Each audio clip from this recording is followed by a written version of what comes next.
Et j'ai saisi cette opportunité que vous me donnez une fois de plus pour dire à ces milliers de Camerounais qui ont un regard sur moi que les biaïstes sont fidèles. Nous n'allons jamais trahir le président. D'accord. Mais sachez que après le président Paul Biya, même si c'est dans 7 ans, je me prépare et ne soyez pas étonnés de me voir sur la scène d'une candidature préparée à l'élection présidentielle dans 7 ans. Pascal Chalma Missanga Niamzing déclaré candidat à l'élection présidentielle. Mais Dans 7 ans. Mais tant que son maître politique est là, Oui. rien n'est possible. Non, ce n'est pas possible. Anissé Ekane, vous êtes président du Manidem. Pour ceux qui appellent le changement de tous leurs voeux, on sait que généralement le passage obligé pour le changement, c'est les révolutions. En tout cas, ça s'est passé comme ça dans certains autres pays, dans certains autres cas. Mais si la révolution doit conduire au désordre, au sacrifice, aux pertes en vie humaine, qu'est-ce que vous suggérez, vous, en tant que président de parti politique? J'avais des frissons quand j'écoutais cet édito. Le Manidem, idéologiquement, n'est pas poche, Dieu merci. Mais c'est un réquisitoire grossier que je viens d'entendre là. Si c'est la ligne éditoriale de Vision 4, à la veille des élections, ce n'est pas sérieux. Le thème était sacrifice. De quel sacrifice parle-t-on? Il peut y avoir des maladresses dans l'expression d'un point de vue. Cela n'autorise pas à faire ce que je viens d'entendre là sur M. Kanto et le MRC. Y compris, on a fustigé tous ceux qui l'entourent. Vraiment, vraiment, quand c'est trop, c'est laid. Vraiment, quand c'est trop, c'est laid. Vous savez, ce qu'il faut aujourd'hui dans notre pays, c'est apaiser le pays, apaiser les tensions, réconcilier les Camerounais, tourner la page dangereuse qui a commencé après les élections, pendant les élections de 2018. Ce n'est pas remettre de l'huile sur le feu. Et ce genre d'édito remet de l'huile sur le feu. J'espère que la direction de Vision 4 va rectifier sérieusement cet édito qui, à la limite, ne sert même pas Vision 4. Dans la mesure où une chaîne de télévision peut avoir son édito, sa ligne éditoriale, mais dans un contexte démocratique, ménager les points de vue divergents. Voilà la première chose. Et cette remarque, je crois qu'elle est sérieuse et je suis outré. Je vous le dis. D'accord. Alors, je peux déjà vous signaler... je peux vous signaler que cet édito est de Vision 4, ça c'est clair. Mais vous avez constaté avec moi, puisque vous êtes en plateau, vous devrez être honnête de le dire aux téléspectateurs qu'il a été coupé et qu'il n'est pas allé jusqu'à la fin. Donc, le réquisitoire que vous faites... Je le confirme. Ouais, d'accord. Donc, il serait intellectuellement honnête que vous disiez aux téléspectateurs qu'il a été coupé. Oui, parce qu'on peut parfois tomber dans des excès qui excitent et qui enflamment les foules. Ce n'est un secret pour personne que le Manidem, c'est un parti révolutionnaire. Qu'est-ce que cela veut dire? Cela veut dire que les objectifs du Manidem coïncident avec l'intérêt général. Et l'intérêt général a deux aspects.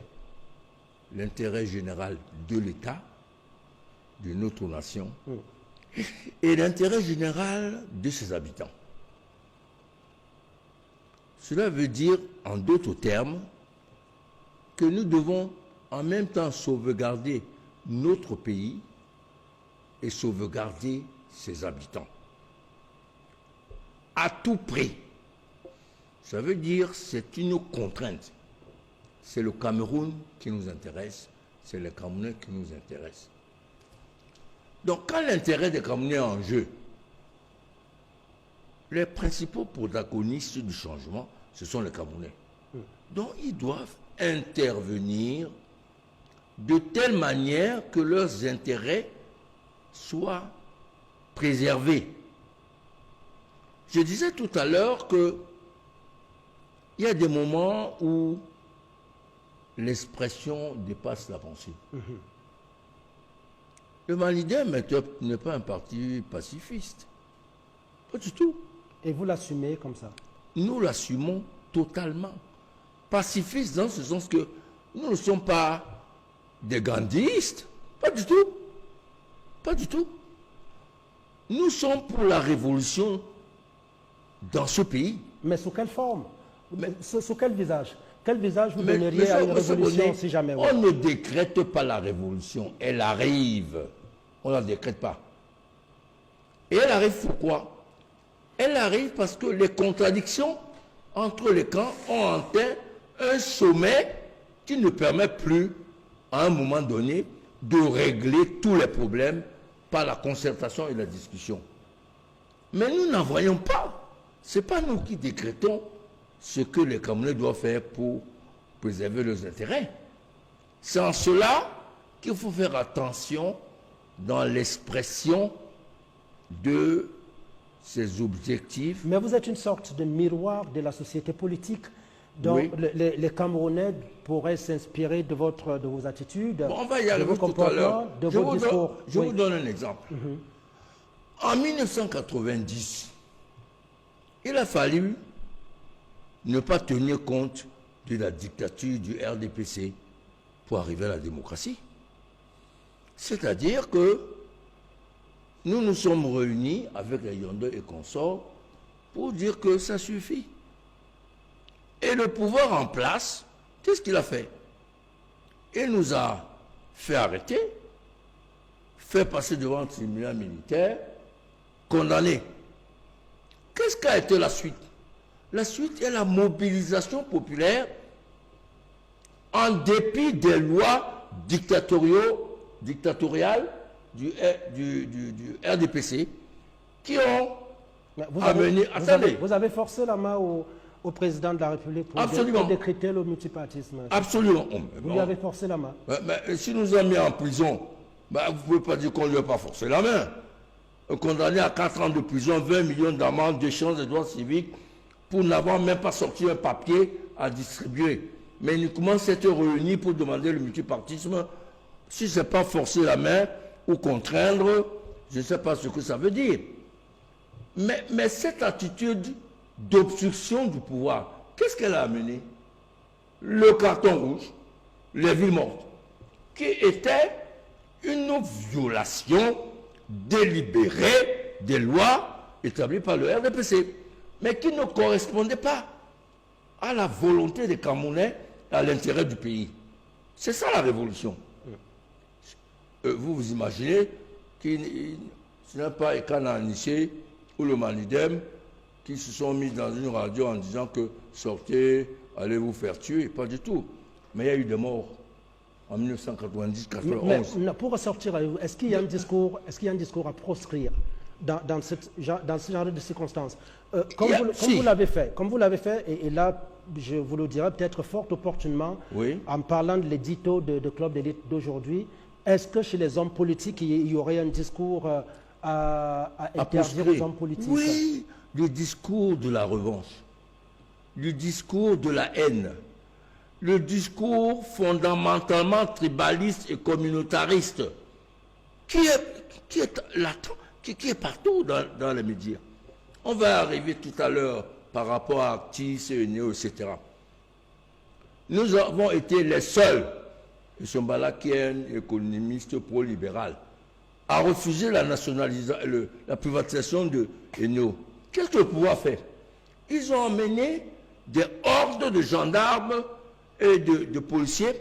Ils ont saccagé, je dis bien saccagé, avec la voiture anti-émeute.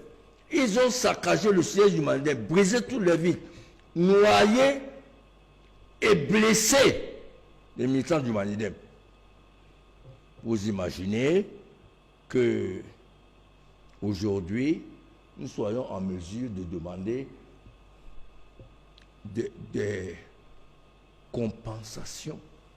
Des dédommagements. Dommages et intérêts. D'accord. Parce que aujourd'hui, le pouvoir rentre avec la queue entre les jambes sur ce que nous disions en 2000. Ok. Charles Elisang, vous êtes du RDPC. Je précise, et lui il a dit, vous êtes un homme politique qui fait la politique depuis très longtemps. Vous êtes depuis très longtemps. Vous avez été exclu du comité central du RDPC, mais resté attaché aux idéaux, peut-être de ce parti, mais davantage à ceux du président Paul Biya. Est-ce que vous pensez que le discours politique peut soit allumer l'étincelle, soit apaiser les tensions? Non, je pense que il faut parler aux Camerounais parce que le contexte s'y prête. Voyez-vous, nous avons une élection présidentielle. Vous verrez que les tribulations de l'État, c'est-à-dire le désordre et le dérèglement, depuis les années 92, très précisément. Pourquoi? Parce que ce fut une période dite des années de braise. Les Camerounais, effectivement, s'agitent beaucoup et bougent beaucoup parce que il y a un enjeu, hein, c'est-à-dire celui de la bataille du pouvoir, c'est-à-dire accéder au pouvoir. Il s'agit d'abord de cela. Maintenant, lorsqu'on parle du discours, puisque c'est là où vous avez axé notre réflexion, je crois qu'il faut, avec autorité, commencer par dire que de tout temps, même si vous visitez la Grèce antique, avec les discours portés à l'époque par Platon, Aristote, vous remontez même à l'époque médiévale, qui fut une époque de combat en Occident, qui s'est terminée, cette période, en 1789 par cette révolution française. Alors ce qui marque les esprits, lorsque vous êtes un homme politique accompli, c'est le discours imbibé de sagesse. Vous savez, la sagesse, les Grecs et les Occidentaux l'ont hérité du continent africain. Alors, la sagesse voudrait que on mobilise les classes populaires, qu'on établisse une espèce de vérité entre les gouvernants et les gouvernés. Et malheureusement, au regard de votre question, ce n'est pas toujours le cas. À la fois parce que lorsque vous écoutez aujourd'hui le discours politique, surtout au sein des acteurs de l'État africain postcolonial, quand je parle des acteurs ici, moi je reste vraiment d'abord dans l'analyse. Il s'agit d'abord des gouvernants, d'une part, et d'autre part des gouvernés, qui ne sont pas toujours en osmose. Et du coup, vous voyez, nous nous retrouvons face à un enjeu principal: comment rester au pouvoir, comment durer au pouvoir, comment conserver le pouvoir, et on se dote parfois des moyens rustiques pour le faire. Bon, et de l'autre côté, concernant maintenant ceux qui aspirent à gouverner, c'est-à-dire les acteurs de l'accession au pouvoir, ce qu'on appelle traditionnellement dans le vieux jargon de sociologie politique les opposants au régime, vous verrez que eux aussi s'imbibent d'une réalité: comment accéder au pouvoir et quels moyens parfois utiliser. Mais à la fin, quand vous observez ce landerneau politique, vous vous rendez quand même compte que malheureusement, je voudrais rester dans l'exemple camerounais, que les acteurs qui aspirent à accéder au pouvoir ne sont pas toujours, n'ont pas toujours une organisation lisible. Parce que... En termes de quoi? En termes de programme? Oui, en termes de... déjà en termes de discours.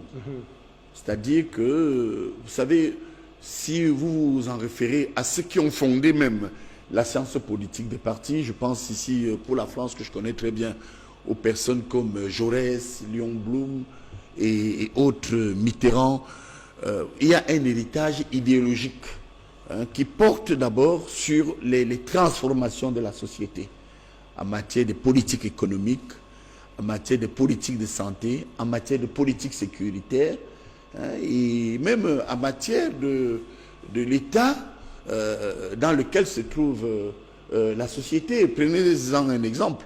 Regardez aujourd'hui, vous avez des hommes politiques que vous écoutez, ils ne vous disent pas un mot sur, par exemple, l'assassinat de monsieur, du jeune Matisse. C'est pourquoi vous voyez que du jeune Matisse, aucun mot, aucune compassion. Non, je parle des grands meetings. Hein. Je ne parle pas des gens comme vous qui ne font pas de meetings, mais qui ont la chance, contrairement aux autres, d'être sur les plateaux de télévision. C'est-à-dire que je dis ceux qui organisent des grands meetings, dont mon frère et ami Anissé peut être rassuré. C'est-à-dire que quand vous avez quand même la chance de vous retrouver sur ce que...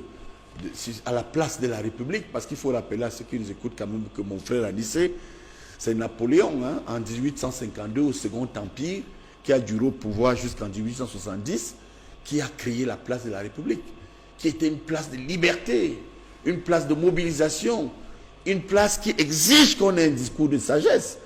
Et quand vous y allez, par exemple, je crois que vous devez avoir un agenda.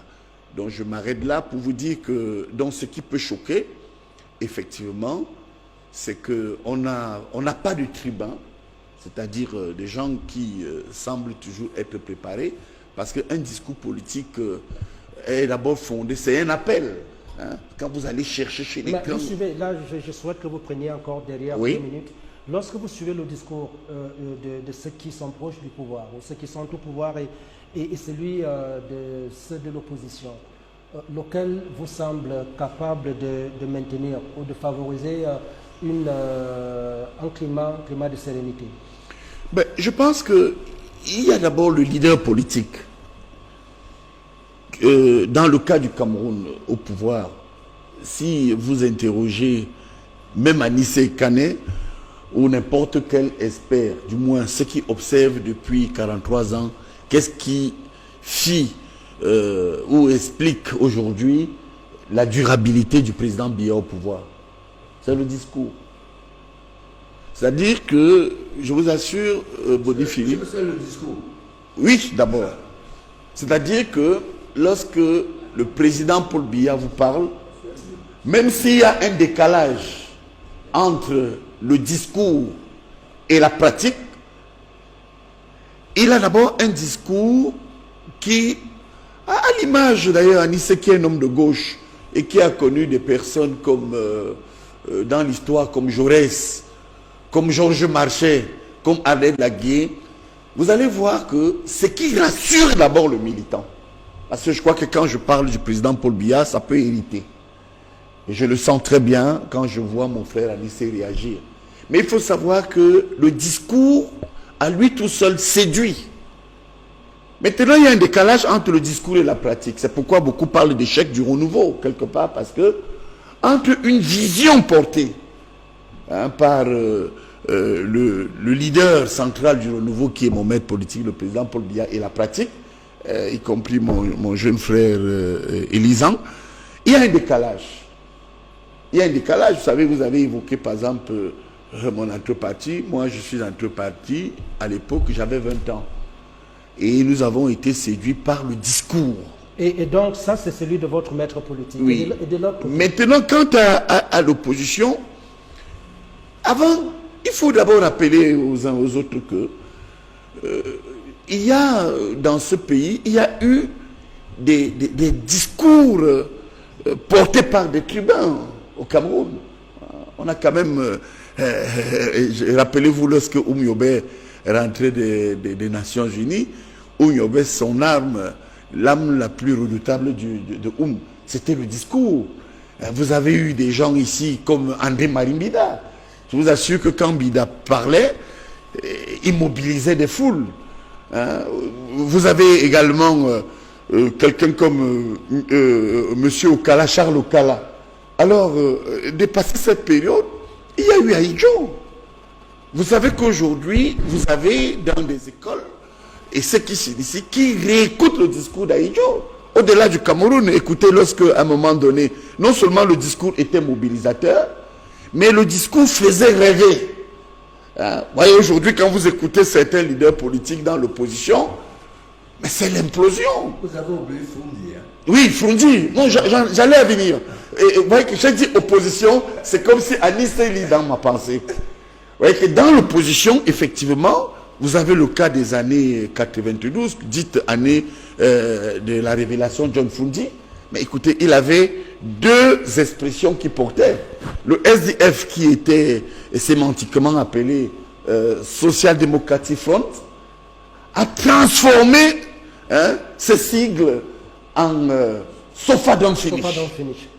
Donc, c'était porteur. La souffrance est finie. Et puis, ensuite, quand il arrivait sur les estrades, ou avec des classes populaires désespérées, parce qu'à un moment donné, on commençait à connaître la grande crise économique que Dieu donné Somba, peut-être va nous illustrer, des années 86, mais il disait « Power for the people », le pouvoir au peuple. Malheureusement, aujourd'hui, dans l'opposition politique camerounaise, ça il faut le dire, vous avez des tribuns. Moi, je ne sais pas parce qu'Anissé est en face de moi, c'est un tribun. Anissé, quand il s'exprime, ça porte. Bon, mais vous avez donc Anissé Kane, vous avez Cabral, je vous, Cabral Libi, vous avez Cabral qui se construit vous aussi. Avez Pierre Kouemo qui a tenu un meeting. Non, je ne peux pas je vous en prie. Vous avez Maurice Kamto, Non, moi, non. Tous les autres. Non, le problème est que... C'est quoi le sens que vous donnez à ça veut dire que le discours politique mobilise, il ne divise pas. Bon, vous avez cité par exemple le professeur Kamto. Il fanatise aussi, il peut fanatiser. Oui, mais d'abord même, il crée le brouillard. Écoutez, comment vous pouvez être dans la place de la République? Vous ne faites pas une traçabilité sur la vision que vous avez du Cameroun. Vous ne faites pas à l'image de François Mitterrand. Je crois que Anissé, qui est un homme de gauche comme moi, se souvient encore du discours d'Épinay. Mais un discours de rassemblement. Écoutez, si moi j'étais conseiller politique du ministre Kamto, je vous assure, je lui aurais dit, monsieur le professeur, vous avez une chance, c'est que vous avez un capital de mobilisation incroyable. Je vous donne des chiffres. Moi j'ai suivi France 24, j'ai suivi TV5. France 24 et TV5 parlent à peu près de 60 000 personnes. Et moi qui suis un enseignant de diplomatie, avec tout ce que j'ai comme élément des Camerounais capables de voter, du moins inscrits dans les ambassades, je vous donne encore des chiffres, on parle de 29 000. Ça veut dire qu'au-delà des Camerounais intégrés, acceptés pour voter, M. Kamto a mobilisé une diaspora qui lésait. Parce qu'on est aujourd'hui, je vous donne encore des chiffres, parce que c'est aussi ça, pourquoi vous nous invitez le dimanche, ce n'est pas pour bavarder. Nous sommes aujourd'hui, au regard des statistiques des consulats, à peu près 6 millions de Camerounais dans le monde. Alors quand on vous dit qu'à lui tout seul, il a eu à peu près 10%, même si on va vous dire qu'il y avait des Sénégalais, il y avait des étrangers, de toute façon, même lorsqu'on vous donne des chiffres en France, on vous dit que 50% de Français ont consommé le fromage, mais dans ces 50%, il y a des étrangers. Et donc, ramenez donc au ministre Kamto, malheureusement, il a été mauvais dans le discours. C'est-à-dire que, moi, si j'étais son conseiller, je suis vraiment là-dessus. Il y a 4 choses. J'aurais préparé un discours, j'aurais lancé un appel, un vibrant appel à tous ceux qui veulent le changement. J'allais saisir l'opportunité de cette sacrée place de la République, celle de Napoléon III, qui est une place de la liberté, pour que ceux qui y viennent ou qui écoutent retiennent d'abord une chose, à l'image du discours de Cancun, discours de Pinay de François Mitterrand, à l'image de l'appel du général de Gaulle. Parce qu'en réalité, sur ce premier point, si M. Kamto est allé à Paris, c'est parce qu'il ne peut pas tenir des meetings au Cameroun. Le symbole était là. Il est torturé au Cameroun. Kabila Libye ne peut pas tenir un meeting au Cameroun. Je crois que le cadre référentiel, ce qu'on appelle nous en sociologie politique, le fondement de la mobilisation à Paris, était d'abord inhérent au fait qu'au Cameroun, les opposants sont étouffés.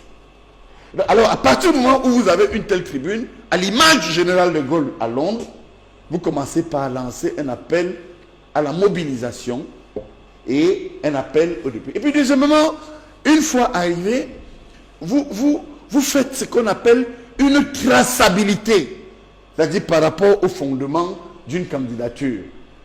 Malheureusement, là encore, troisièmement, il se fourvoie. Par exemple, moi je suis un enseignant, moi j'ai des enseignants très modérés, hein, et même en politique qui m'ont appelé. Et puis, il y a des fautes, des distorsions sémantiques. Quand vous dites par exemple, juriste de quartier, vous savez, le terme, du point de vue sémantique, la rigueur du langage, le quartier symbolise deux choses dans le dictionnaire. Un, d'abord, quand on vous traite de quartier-là, c'est un laissé pour compte. C'est quelqu'un qui n'est rien et qui est opposé à celui qui habite un quartier huppé. C'est-à-dire le quartier, c'est Nouvelle, c'est la briqueterie, c'est un colbon, c'est un condongo. Péjoratif, quels que soient les cas. Oui, c'est-à-dire que... Oui, sauf que le quartier, moi je suis un homme du quartier. C'est-à-dire que malgré une éducation, vous allez voir dans les grands pays, hein, vous avez vu Balladur monter sur la table, parce qu'il voulait toucher les classes populaires. Mais les classes populaires vivent dans les quartiers. Vous vous levez, vous dites, un juriste de quartier, mais juriste de quartier, ce n'est pas négatif. Moi, j'aimerais être un juriste de quartier, un militant de quartier. Parce que comme à 10 ans, j'ai commencé par coller les affiches. Et puis quatrièmement, et dernier point, vous n'offusquez pas vraiment vos congénères politiques. C'est-à-dire que l'opportunité de ce discours, tel qu'il a été fait, même si certains en font trop, dans la mesure où, entre nous, Boni-Philippe, il faut quand même le reconnaître, je ne vous fous pas une colle. Si je vous pose la question de savoir, est-ce que vous connaissez le sens de la place Concorde? Moi, je vais répondre. Parce que le sens de la place Concorde. Oui, qu'est-ce que signifie l'Arc de Triomphe en France? Ah oui, c'est vrai qu'Anissé se retrouve parce qu'il est un vieux exilé. Vous savez, la Révolution française, cet endroit que vous entendez, place de la Concorde, c'est là où tous les présidents de la République française organisent le 14 juillet. Ils partent d'abord de ce qu'on appelle l'Arc de Triomphe, c'est-à-dire c'est une espèce de monument où vous scrutez l'avenue de la Grande Armée et vous arrivez à la place Concorde. C'est quoi du point de vue historique et symbolique de la place de la Concorde? C'est là où on a guillotiné, c'est-à-dire coupé la tête à Marie-Antoinette en juin 1893, 1793. Oui, pour dire quoi pour ça? Pour dire que c'était la place de la guillotine. Et avec l'avènement de la République, cette place a été transformée en place de la Concorde pour dire que nous sommes tous d'accord que ceux qui ont fourvoyé l'État, c'est-à-dire les absolutistes, l'absolutisme royal, c'est-à-dire ceux qui tenaient la malgouvernance et des têtes coupées. C'était ça la révolution. Alors donc, ramenez donc à cette place Concorde, vous ne pouvez pas parler de changement, quand vous prenez d'ailleurs même la plupart des pays au monde, sans mobiliser l'État sur une certaine sérénité. Et je pense que, pour ma part, le ministre Kamto, qui a... Je souhaiterais qu'il lise quand même, hein, parce qu'avec ma vue de 2% sur 10 que j'ai là, il a été maladroit parce que le procès qu'on lui intente, ce n'est pas ce que je vois aussi.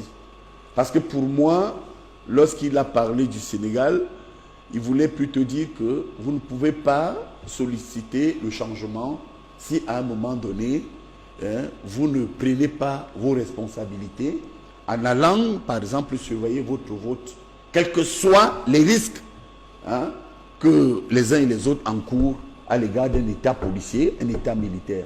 Moi, c'est comme ça que j'ai vu ça. Mais malheureusement... oui, je reviens à vous. Oui, je reviens à vous, Dieudonné Somba.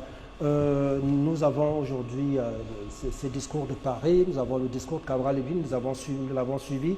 Le discours de Pierre Kouemo, lors de son congrès ici à Yaoundé, n'a pas fait autant de vagues.